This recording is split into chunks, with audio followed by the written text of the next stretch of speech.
नमस्कार प्यारे विद्यार्थियों, स्वागत करता हूं क्लास में आप सभी का।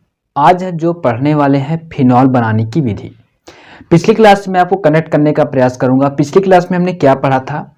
पिछली क्लास में हमने आपको बताया था कि फिनॉल जो होता है, अल्कोहल जो होता है, अलग अलग होते हैं। यानी कि इसके साथ ही हमने ये भी बताया था कि इसको आइडेंटिफाई कैसे किया जाता है।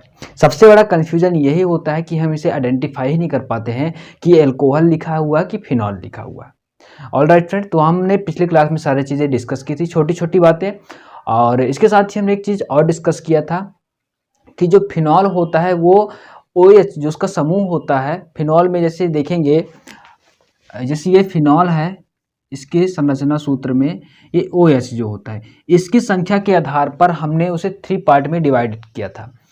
पहला जो था मोनोहाइड्रिक फिनॉल, जो दूसरा था वो था ट्राईहाइड्रिक फिनॉल, और जो तीसरा था वह था ट्राईहाइड्रिक फिनॉल। तो उसको हमने देखा था, उसमें कि क्या क्या चीज़ें आती हैं, उनके सूत्र क्या है, उसके नाम क्या है, वो सब चीज़ हमने आपको बताया था। आज जैसे कि हम पढ़ने वाले हैं कि फिनॉल को कैसे प्राप्त किया जाता है। ठीक है, तो चलिए शुरू करते हैं आज का सेशन, फिनॉल बनाने की विधि। सबसे पहले हम पढ़ेंगे क्यूमीन से। क्यूमीन से, ठीक है, क्यूमीन से पढ़ें। क्यूमीन, सबसे पहले समझते हैं क्यूमीन है क्या। ठीक है, हम एक बेंजीन लेते हैं, बेंजीन पर हम प्रोपीन की क्रिया कराते हैं।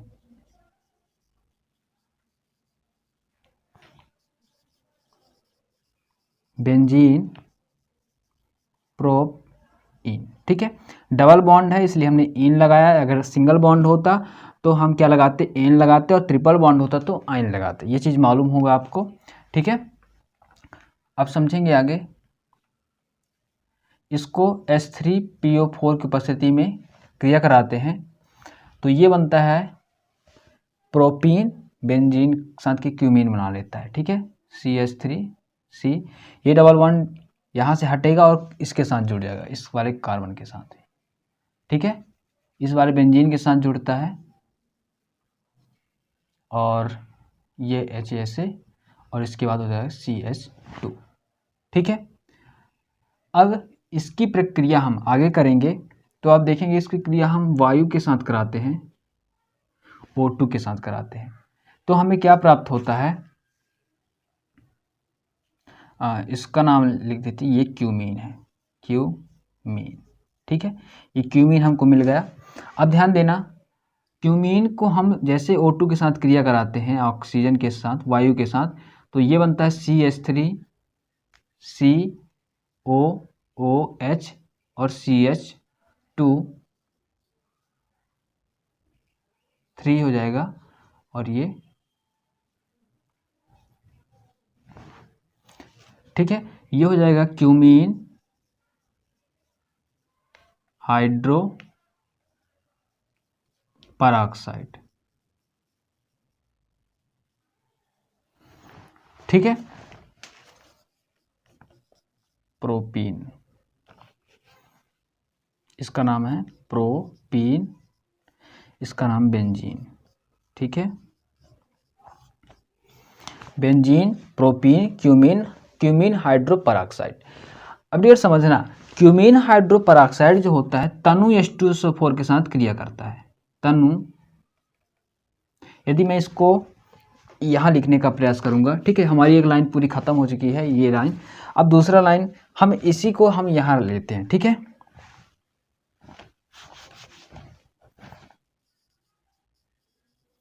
बेंजीन। अब मैं इसको यहाँ लिखने का प्रयास कर रहा हूँ, CH3COOH CH3। ठीक है, ये हो जाएगा क्यूमीन हाइड्रो पेरोक्साइड, यहाँ पास हो जाएगा। इसको हम तनु H2SO4 के साथ क्रिया कराते हैं, तनु H2SO4 के साथ क्रिया कराते हैं तो ये बन जाता है डियर फिनॉल।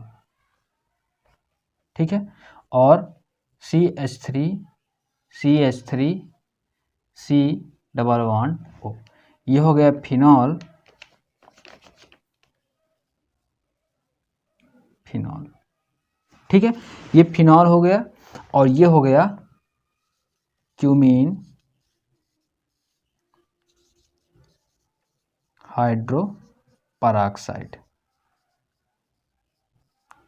ठीक है, अब ध्यान से सुनना मेरी बात को। सबसे पहले हमने बेंजीन लिया, फिर प्रोपीन लिया। प्रोपीन की क्रिया हम बेंजीन के साथ कराते हैं तो ये वाले बॉन्ड हटता है और सीधे कहाँ कनेक्ट हो जाता है, ये वाला बॉन्ड हटा और ये बॉन्ड सीधे कनेक्ट हो गया यहाँ पास। जैसे ही कनेक्ट होता है तो ये क्यूमीन बना लेता है। क्यूमीन जैसे ही बनता है और ये ऑक्सीजन जो होता है इसके साथ क्रिया करके इसके साथ जुड़ जाता है, इस वाले कार्बन के साथ जुड़ जाता है तो क्या बन जाता है, क्यूमीन हाइड्रो पराक्साइड बना लेता है। अब क्यूमीन हाइड्रो पराक्साइड जो होता है तनु H2SO4 की उपस्थिति में हम इसे क्रिया कराते हैं तो हमको फिनॉल मिल जाता है और ये चीज़ें अलग हो जाती है। तो ये पहली प्रक्रिया थी, अब इसका स्क्रीनशॉट ले लें। दूसरा जो पढ़ने वाले हैं फ्रेंड्स, सोडियम बेंजीन सल्फोनेट को कास्टिक सोडा के साथ, एक एक चीज़ को समझेंगे, एक एक शब्द को समझेंगे। ठीक है, ध्यान देना। सबसे पहले सोडियम बेंजीन सल्फोनेट क्या है ये समझेंगे। कास्टिक सोडा के बारे में आपको पता होगा, कास्टिक सोडा किसे कहते हैं। यदि आपको नहीं पता है तो इसको बिल्कुल भी लिख ही लीजिए कहीं पास, NaOH सोडियम हाइड्रोक्साइड को हम कास्टिक सोडा कहते हैं। ऑलराइट, अब समझना, हर एक चीज़ ध्यान से समझते चलना, एक एक प्रक्रिया बताऊंगा। अब यहाँ ध्यान से चीज़ें समझना, बहुत ही बेहतरीन होने वाला है। देखिए, सबसे पहले हम एक बेंजीन लेते हैं। देखिए, एक चीज़ आप ध्यान देना, बेंजीन आपको चाहे इस रिंग के रूप में दिखे या दिखे, दोनों हो सकता है, घबराया मत करें। ठीक है, दोनों आराम से कर सकते हैं, चाहे इस प्रकार से दिया हो चाहे इस प्रकार से दिया हो। ठीक है, मैं रिंग का प्रयोग करूंगा।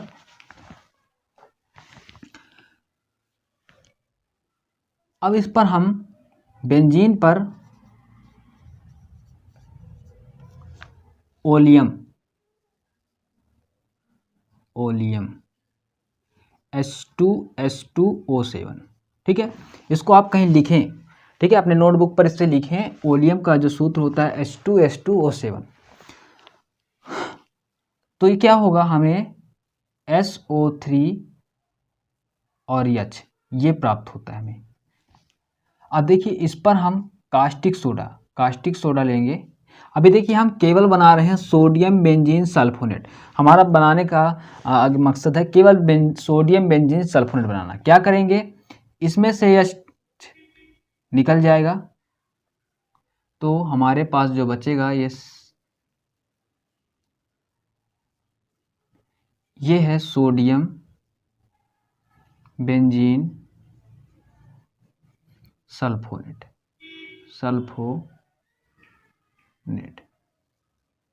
ठीक है, सोडियम बेंजीन सल्फोनेट। यहाँ पास क्या हुआ, ये OH जो था इस हाइड्रोजन के साथ क्रिया करके जल के रूप में बाहर निकल गया। ठीक है, ये अब सोडियम बेंजीन सल्फोनेट को हम फिर लेते हैं।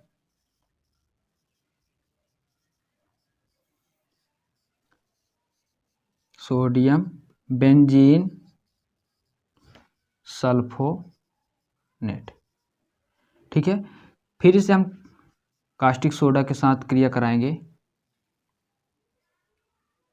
ठीक है, 400 डिग्री सेंटीग्रेड ताप पर।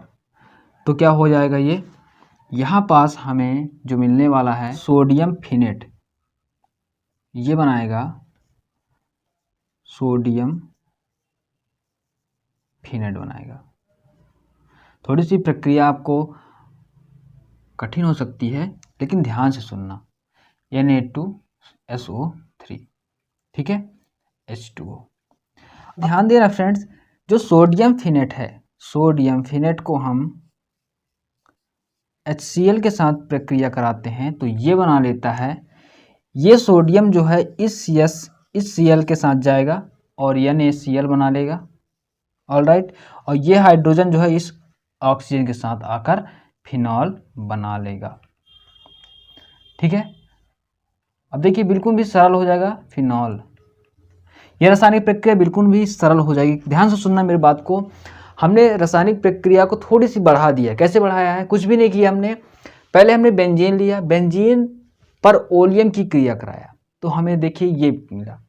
अब इस पर हमने कास्टिक सोडा की प्रक्रिया कराया तो हमें ये प्रोडक्ट प्राप्त हुआ। ये यानी कि सोडियम बेंजीन सल्फोनेट। अब सोडियम बेंजीन सल्फोनेट को फिर हमने यहीं लिख दिया है, ठीक है, यहीं लिख दिया है, या तो आप यहीं से प्रक्रिया करा के सीधे ऐसे मोड़ सकते हैं, लेकिन बात ध्यान से सुनना, ये हमने इसे कंप्लीट किया, फिर हमने इसको लिया, इसको यहाँ रखा, और हमने सोडियम हाइड्रोक्साइड को फिर लिया, कास्टिक सोडा को फिर लिया, और इसे 400 डिग्री सेंटीग्रेड ताप पर हमने गर्म किया, तो हमें सोडियम फिनेट मिला, ठीक है, बाकी चीज़ें निकल गई। सोडियम फिनेट को हमने फिर लिया और फिर हमने HCl के साथ क्रिया कराया, तो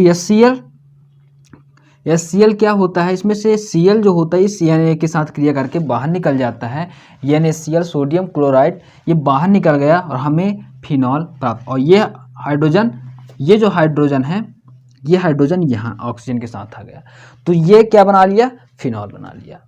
तो मेरे बात को समझ रहे होंगे कि ये चीज़ें कैसे चली, ठीक है, बहुत ही सरल है, कुछ भी नहीं था इसमें, ठीक है। चलिए इसके स्क्रीनशॉट ले लें, फिर हम आगे बढ़ते हैं। फ्रेंड्स अब जो पढ़ने वाले हैं रेसिंग विधि, रेसिंग विधि जो है 1940 में इसका आविष्कार हुआ था और ये जर्मनी में हुआ था, ठीक। अब देखते हैं जो रेसिंग विधि होता है डियर, ये क्लोरोबेंजीन से, रेसिंग विधि क्या है, क्लोरोबेंजीन से फिनॉल बनाने की प्रक्रिया है, ठीक है। कैसे, ध्यान देना, जैसे कि हमने एक बेंजीन लिया, बेंजीन पर हम HCl की क्रिया कराते हैं और इसको हम कॉपर और Fe की उपस्थिति में, ठीक है, प्रक्रिया कराएंगे और इसका जो ताप होगा 230 डिग्री सेंटीग्रेड, ठीक है। तो सबसे पहले हम बनाएंगे क्लोरोबेंजीन। क्लोरोबेंजीन हमको मिलता है क्लोरोबेंजीन,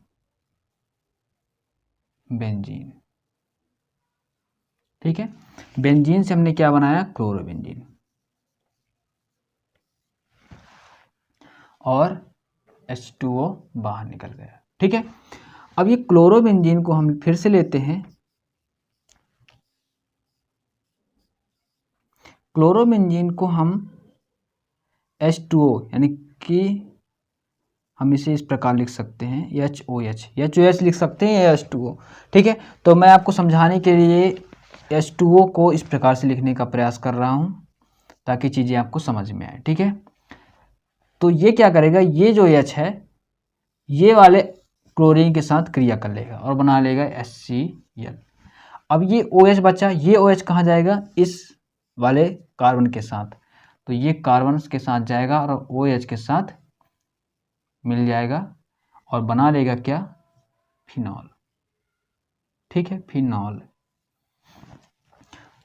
और जो इसका जो टेम्परेचर होगा 325 डिग्री सेंटीग्रेड, ठीक है, 325 डिग्री सेंटीग्रेड ताप पर हम इसे गर्म करते हैं, भाप है H2O, ठीक है, यानी कि इसको गर्म करते हैं तो फिनॉल हमको मिल जाता है। हमने क्या किया, फिर से समझ लीजिए, बेंजीन लिया, बेंजीन पहले HCl की क्रिया कराया, तो ये Cl है, इस वाले हाइड्रोजन, एक हाइड्रोजन यहाँ होता है, तो ये हाइड्रोजन को रिमूव करके Cl यहाँ चला जाता है, तो क्लोरोबेंजीन हुआ। एक ये हाइड्रोजन और ये हाइड्रोजन ये वाले ऑक्सीजन के साथ क्रिया करके H2O बना लेता है, ठीक है, इसको भाप बनाकर हम उड़ा देते हैं।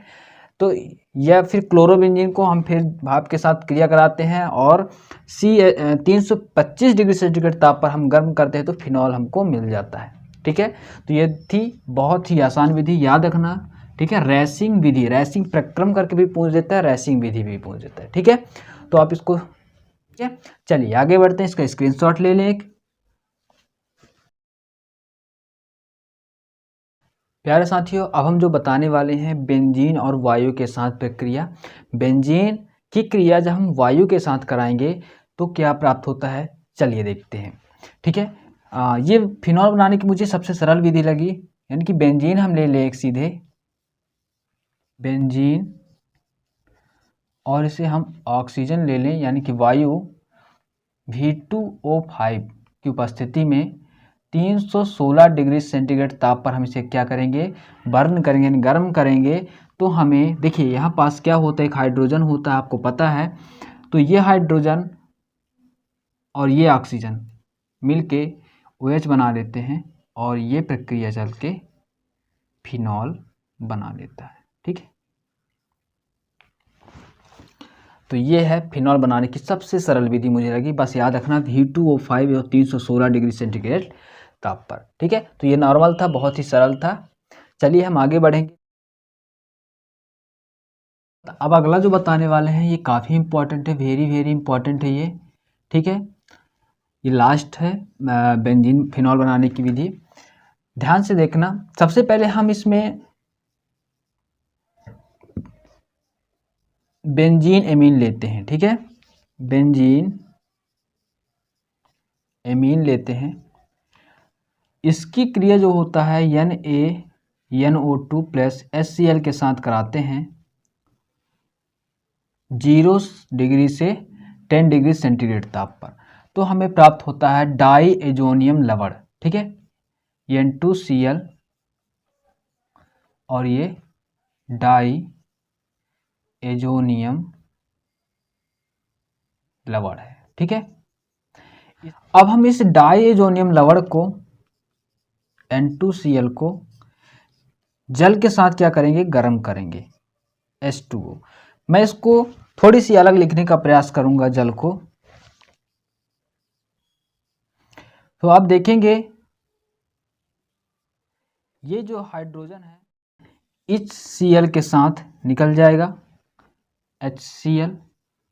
ये N2 आप बाहर निकल जाएगा, N2 गैस बनकर बाहर निकल गया, और ये OH जो है इस वाले कार्बन के साथ जुड़ जाएगा। तो ये हो गया डियर फिनॉल, हो गया फिनॉल। ठीक है, तो हमने क्या किया, बेंजीन एमीन लिया। बेंजीन एमीन की क्रिया Na2 प्लस HCl की उपस्थिति में 0 डिग्री से 10 डिग्री पर हमने इसे गर्म किया तो हमें डायजोनियम लवण मिला। ठीक है, इस पर हम जल की प्रक्रिया कराते हैं, जल के साथ इसे गर्म करते हैं तो हमें मिलता है फिनॉल मिलता है। ठीक है, तो ये था काफ़ी इंपॉर्टेंट टॉपिक, डायजोनियम लवण काफ़ी बार पूछा जाता है, तो आप इसे याद रखें। ठीक है, जितने सारी प्रक्रियाएं हमने पढ़े सभी इंपॉर्टेंट हैं। और सबसे महत्वपूर्ण चीज़ मैं आपको बता देता हूँ, इसमें थोड़ी सी इन चीज़ों को 1-2 बार प्रैक्टिस करें तो ये चीज़ें अपने आप बनने लग जाती हैं। ठीक है, सारी प्रक्रियाएं हमने समझाई हैं, आप चाहे तो जैसे आपको डाउट लगता है तो आप चीज़ें देखकर सीख सकते हैं। इसके साथ सबसे ज़्यादा दिक्कत आता है बच्चों को इसका वर्णन करने में, डिस्क्रिप्शन लिखने में। क्या आता है, देखिए कुछ भी नहीं करना था आपको इसमें। जैसे आपसे पूछा कि डाई एजोनियम लवणों से फिनॉल बनाने की विधि बताइए, ठीक है, उसकी प्रक्रिया समझाइए या उसको वर्णन करें, तो क्या बताएंगे आप, सीधे सीधा आप ये लिख सकते हैं कि बेंजीन एमीन को हमने NaNO2 प्लस HCl के साथ क्रिया कराया तो डाई एजोनियम लवण प्राप्त हुआ। हाँ, ये लिख सकते हैं कि इसकी डिग्री कितने डिग्री ताप पर हमने गर्म किया, ये भी लिख सकते हैं, इसमें मेंशन कर दें। फिर इसके बाद बताएं कि डायजोनियम जो लवण है इसको हमने जल के साथ गर्म किया।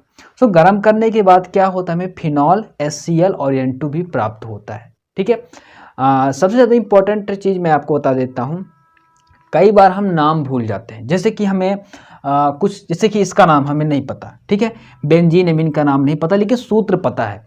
हमें पता है कि C6H5NH2, ये पता है। हमने बाय द वे नाम भूल गए, ऐसा समझिए, बेंजीन एमीन हमने नाम भूल गया, तो आप डायरेक्टली इसी चीज़ को लिख दीजिए कि हमने C6H5NH2 को लिया और NaNO2 प्लस HCl के साथ 0 डिग्री से 10 डिग्री ताप पर गर्म किया तो हमें ये प्राप्त हुआ, ये प्रोडक्ट प्राप्त हुआ डायजोनियम लवण। फिर उसे हम इस पर गर्म किए जल पर तो हमें फिनॉल मिला। ठीक है, तो ये चीज़ें थोड़ी सी याद रखें। तो मैं उम्मीद करता हूँ फ्रेंड कि आप सब ने फिनॉल बनाने की जो प्रक्रिया मैंने समझाया आपको समझ में आया होगा, आपके डाउट दूर हुए होंगे और आपके मन में जो डर बैठा था वो भी दूर हुआ होगा। यदि आपको कहीं भी कोई भी डाउट फिर भी है तो आप हमें कमेंट बॉक्स पर पूछ सकते हैं। इसके साथ ही मैं आपको अगले आने वाले क्लास मोड रासायनिक समीकरण के साथ फिर मिलेंगे। तब तक के लिए इनको पढ़िए, समझिए। जय हिंद।